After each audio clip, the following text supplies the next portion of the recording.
wabarakatuh. Oke, selamat berjumpa kembali dengan saya Ibu Munifah, yaitu pada mata kuliah Akuntansi Keuangan 1. Oke, pada pertemuan kali ini untuk materi yang akan saya sampaikan yaitu mengenai penghitungan kerugian piutang dengan menggunakan metode umur piutang. Yang sebelumnya Anda sudah tahu, yaitu mengenai penghitungan kerugian piutang itu dengan pendekatan dari penjualan dan juga dari saldo piutang. Oke, saya akan menjelaskan. Anda simak baik-baik untuk penjelasan dari saya.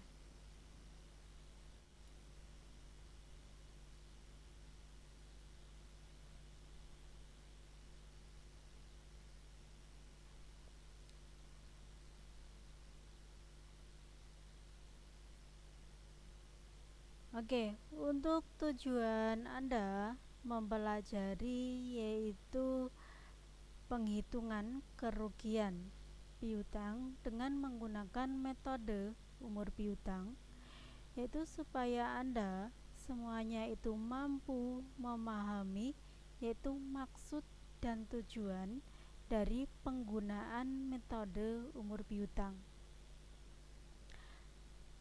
Kemudian tujuan yang kedua, supaya Anda mampu menjelaskan yaitu metode umur piutang.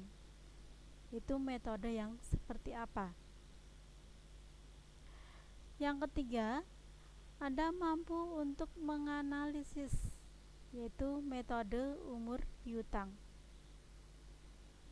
Kemudian Anda juga mampu itu untuk melakukan penghitungan kerugian piutang dengan menggunakan metode umur piutang.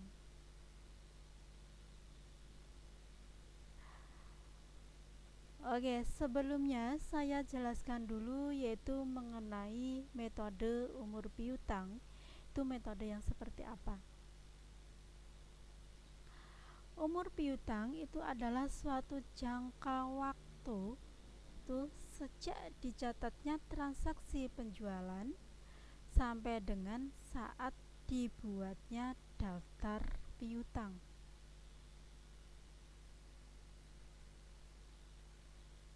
Itu ya, adalah umur piutang. Lah, apa manfaatnya analisis dari umur piutang? Yang pertama yaitu untuk menjaga liabilitas dan likuiditas dari perusahaan.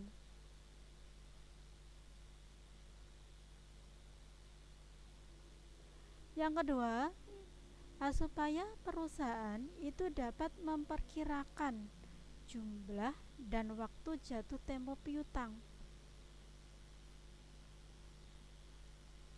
Berarti nanti perusahaan tersebut itu dapat melihat itu tanggal berapa jatuh tempo dari piutang para debiturnya.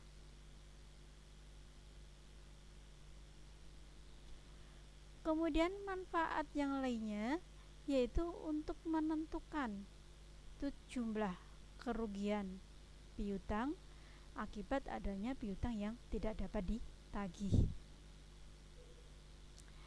Karena kita bisa menaksirkan yaitu berapa persen yaitu kerugian piutang yang tidak dapat ditagih pada periode berikutnya.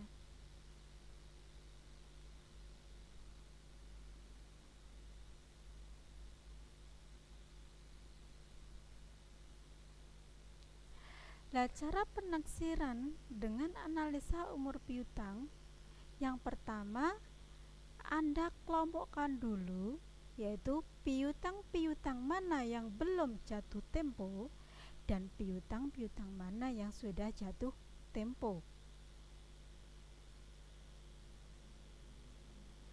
Langkah berikutnya yaitu Anda susun yang namanya tabel analisa piutang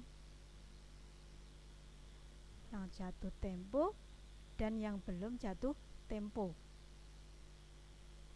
Nah, kemudian Anda bisa menyusun atau Anda bisa menghitung yaitu berapa kerugian piutang perusahaan pada periode tersebut.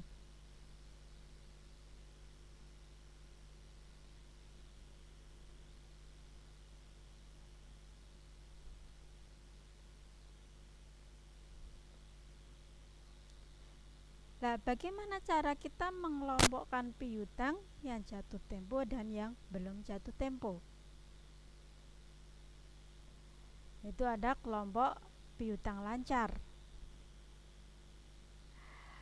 Untuk piutang lancar ini, piutang tersebut pembayarannya itu tepat waktu. Berarti sesuai yang sudah ditentukan, sesuai tanggal jatuh temponya.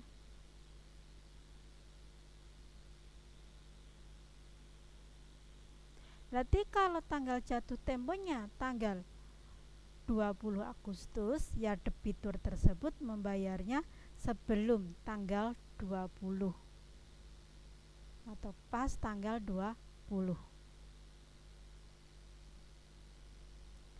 Yang kedua itu kelompok piutang tidak lancar. Kalau untuk piutang yang tidak lancar ini, itu piutang tersebut pembayarannya itu melewati jatuh tempo yang sudah ditentukan. Nah, misalnya saja yaitu antara 7 hari sampai dengan 30 hari. Nah, dengan penagihan yang sangat aktif. Berarti piutang tersebut selalu ditagih.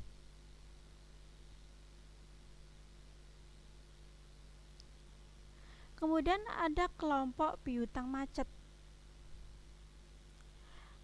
Kalau piutang macet ini, piutang tersebut pembayarannya itu melewati batas waktu yang sudah ditentukan. Misalnya saja lebih dari 30 hari. Nah, setelah tanggal jatuh tempo.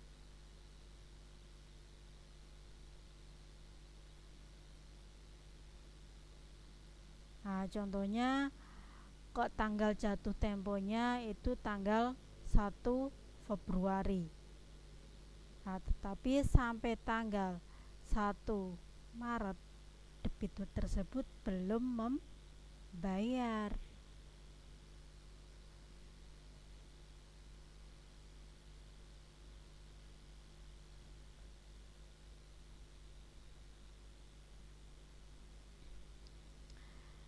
Nah, ini adalah contoh dari tabel analisa piutang. Lah, apa saja yang ada di tabel tersebut? Yang pertama, di sini ada nama debiturnya.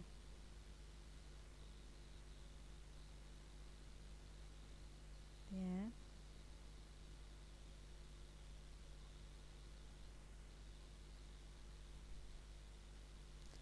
Kemudian ada jumlah piutangnya. Ada nilai yang belum jatuh tempo dan ada nilai yang sudah jatuh tempo. Nah, di sini untuk yang nilai sudah jatuh tempo saya bagi menjadi 3 kelompok ya.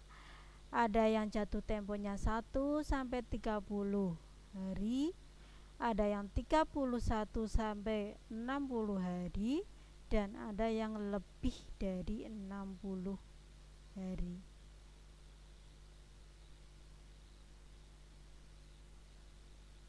Nah, nanti dari tabel ini Anda bisa menentukan yaitu jumlah dari masing-masing piutang yang berapa yang belum jatuh tempo dan berapa yang sudah jatuh tempo antara 1 sampai 30 dan berapa yang sudah jatuh tempo 31 sampai 60 hari dan yang lebih dari 60 hari.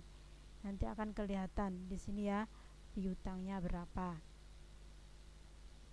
Dari seorang debitur siapa?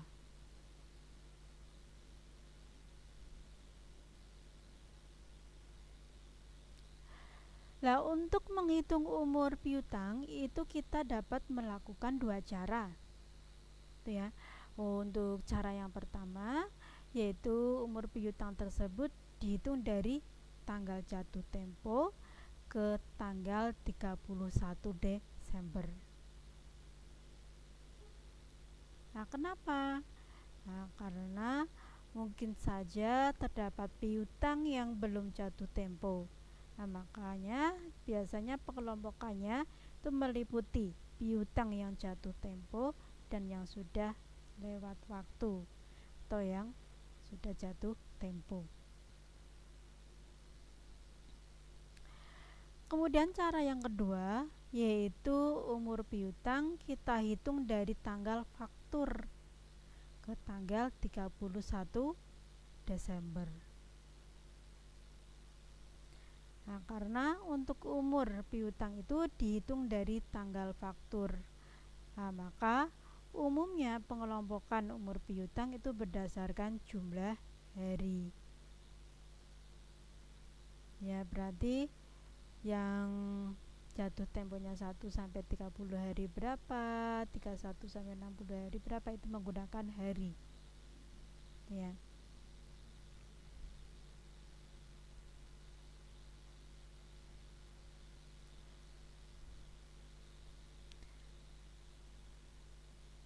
Nah, contohnya ini ya untuk tabel untuk pengelompokan prosentase kerugiannya.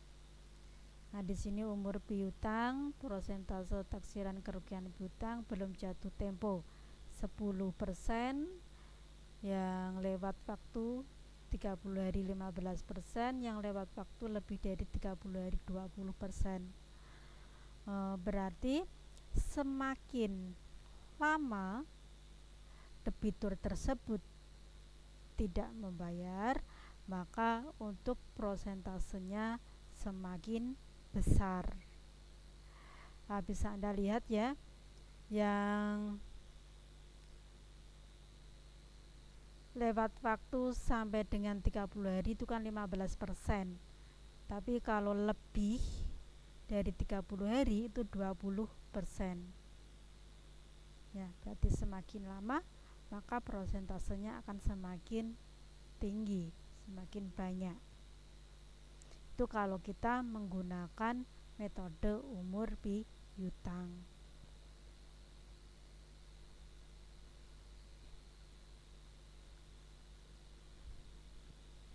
Oke, lebih jelasnya akan saya berikan sebuah kasus, sebuah contoh. Nah, di sini pada akhir tahun 2020 ada rekening piutang dagang dan cadangan kerugian piutang dagang. Untuk piutang dagangan itu sebesar 2 juta, yang penyisihan piutangnya itu 28.000. Nah, menurut analisa umur piutang, untuk piutang dagang itu terdiri dari 10% itu yang menunggak lebih dari 1 tahun, 20% itu yang menunggak 6 sampai 12 bulan, 30% antara 1 sampai 5 bulan, 40% itu yang piutangnya yang belum menunggak.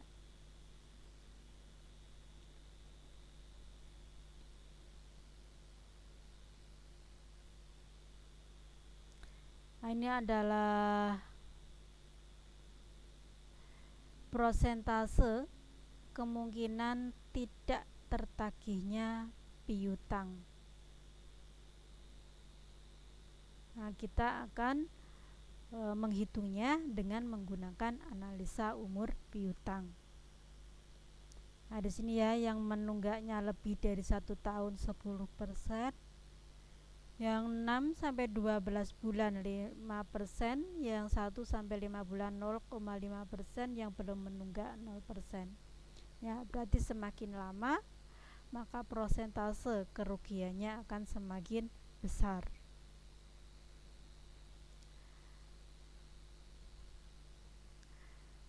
Oke, yang pertama kita hitung kerugian piutang. Kemudian kita hitung nilai cadangan kerugian yang harus disajikan di dalam neraca. Berarti berapa sih piutang yang harus kita sajikan di neraca. Nah, kemudian kita buat jurnal penyesuaiannya.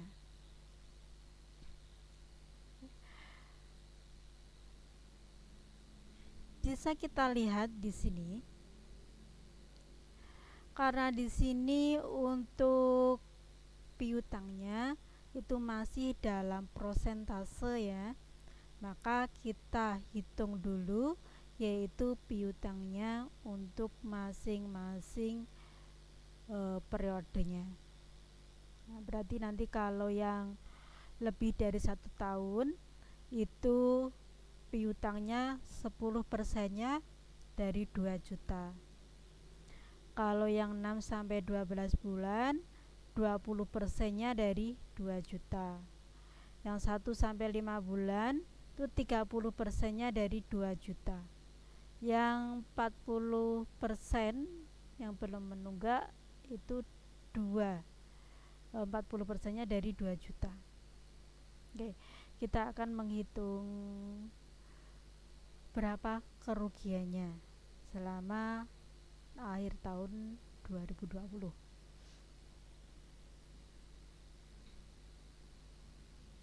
Nah, ini ya.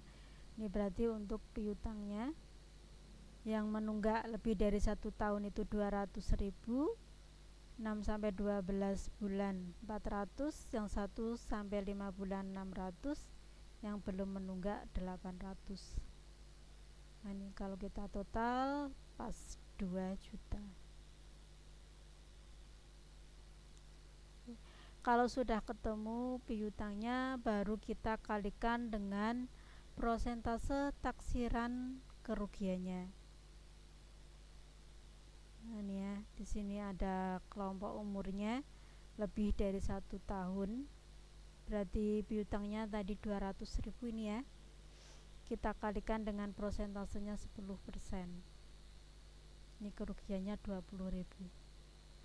Yang 6 sampai 12 bulan itu dikalikan 5%. Piutangnya 400 ya, 20%-nya dari 2 juta. Yang 1 sampai 5 bulan itu dikalikan 0,5%. Piutangnya 600.000, dari 30%-nya 2 juta. Kemudian yang belum menunggak 0 ya. Karena di sini prosentasenya 0%. Kalikan dengan jumlah piutangnya 800.000, dari 40%-nya 2 juta. Nah, maka bisa kita lihat bahwa cadangan kerugian piutangnya sebesar 43.000 ya. Dari yang belum menunggak sampai yang menunggaknya lebih dari 1 tahun.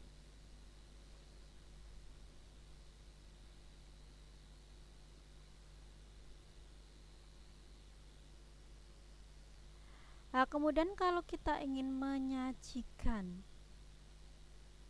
yaitu cadangan kerugian piutang di dalam neraca, itu kita kurangi dulu dengan penyisihan cadangan piutang yang ada. Nah, saya contohkan di sini yaitu menggunakan metode cadangan, menggunakan metode penyisihan. Tadi pada transaksi bahwa penyisihan dari cadangan kerugian piutangnya adalah 28.000. Maka di sini untuk cadangan kerugian piutang yang akan disajikan di dalam neraca itu adalah 43.000, kemudian dikurangi 28.000. Ya. Berarti yang disajikan di neraca ini 15.000 ini. Lah bagaimana jurnalnya? Jurnalnya adalah kerugian piutang dagang pada cadangan kerugian piutang dagang sebesar 43.000.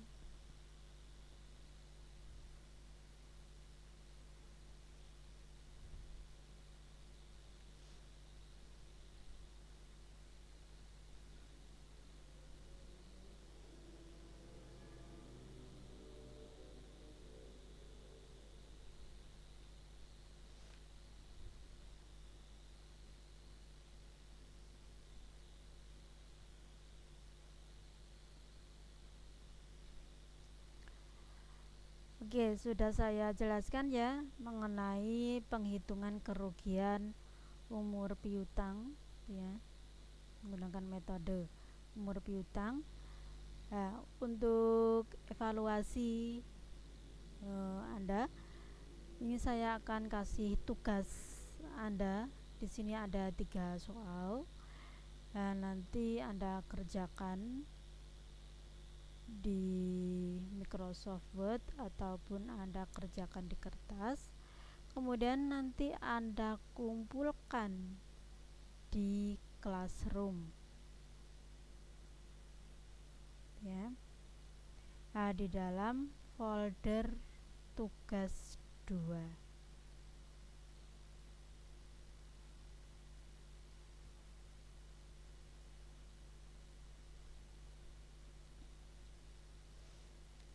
Oke, soal yang pertama. Di sini ada sebuah informasi yaitu mengenai nilai penjualan kotor, ada retur dan potongan penjualan, dan juga ada taksiran nilai kerugian piutang. Untuk penjualan kotornya di sini sebesar 58 juta. Kemudian untuk retur dan potongannya itu sebesar 1.500.000. Untuk taksiran nilai kerugian piutangnya 20%.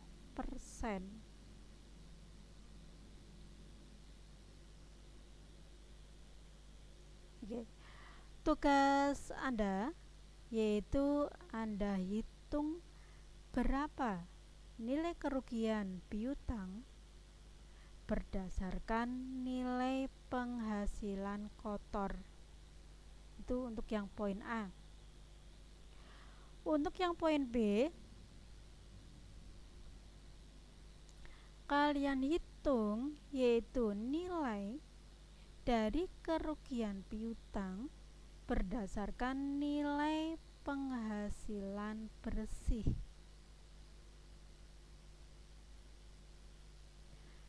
Kemudian untuk yang poin C, kalian jurnalah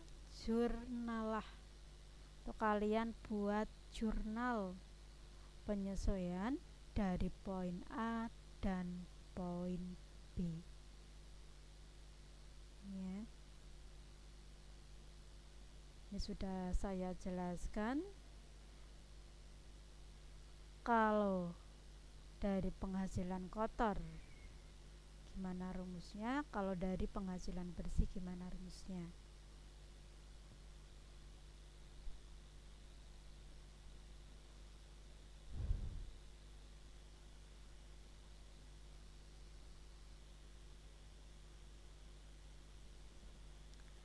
Kemudian untuk yang soal 2. Soal 2 di sini ada sebuah data nilai piutang dagang kotor. Itu 25 juta. Cadangan kerugian piutangnya itu 250.000. Taksiran nilai kerugiannya itu 15%.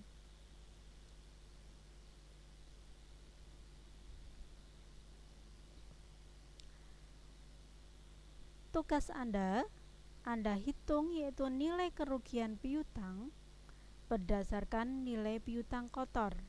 Itu yang poin A.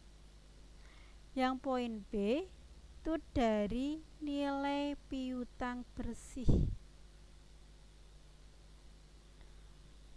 Kemudian yang poin C, kalian buat jurnal penyesuaiannya dari poin A dan poin B.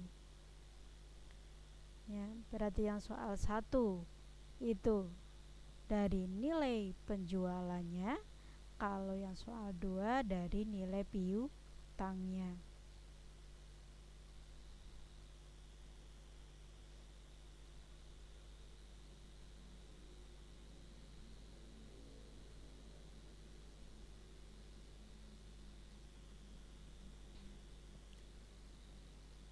Kemudian yang soal 3. Di sini ada sebuah data debitur beserta piutangnya dari perusahaan Angkasa Baru per 31 Desember tahun 2020. Ya, di sini ada debitur CV Merdeka. Ya, total piutangnya yaitu 1 juta. Yang belum jatuh tempo itu 200.000, tapi yang sudah jatuh tempo 61 sampai 90 hari itu 18.000. Yang Bapak Bambang total piutangnya itu 2.500.000, yang sudah jatuh tempo 1 sampai 30 hari 1.500.000, yang jatuh temponya 31 sampai 60 hari 1 juta. Kemudian dari perusahaan Makmur total piutangnya 1.500.000, yang belum jatuh tempo 500.000, yang sudah jatuh tempo 91 sampai 120 hari itu 1 juta. Kemudian yang miliknya perusahaan Jaya, di sini piutangnya 3 juta, ya. Yang sudah jatuh tempo 61 sampai 90 hari itu 2 juta. Yang jatuh temponya 91 sampai 120 hari 1 juta. Kemudian ada Bapak Budiman. Untuk total piutangnya adalah 750.000. Itu sudah jatuh tempo ya. Jatuh temponya lebih dari 120 hari. Kemudian untuk taksiran kerugian untuk masing-masing periode, yang belum jatuh tempo 0%, yang 1 sampai 3 hari 4%, 31 sampai 60 hari 6%, yang 61 sampai 90 hari 10%, yang 91 sampai 120 hari 15%, yang lebih dari 120 adalah 30%. Ya, berarti semakin lama akan prosentase kerugiannya semakin besar. Nah, tugas Anda hitung yaitu nilai kerugian piutang menggunakan metode analisa umur piutang. Ya. Dari 5 debitur tersebut. Perusahaan Angkasa Baru ya. Kemudian kalau sudah Anda hitung nilai kerugiannya, kemudian Anda buat jurnal penyesuaiannya. Kemudian Anda cari berapa jumlah piutang yang akan disajikan di dalam neraca.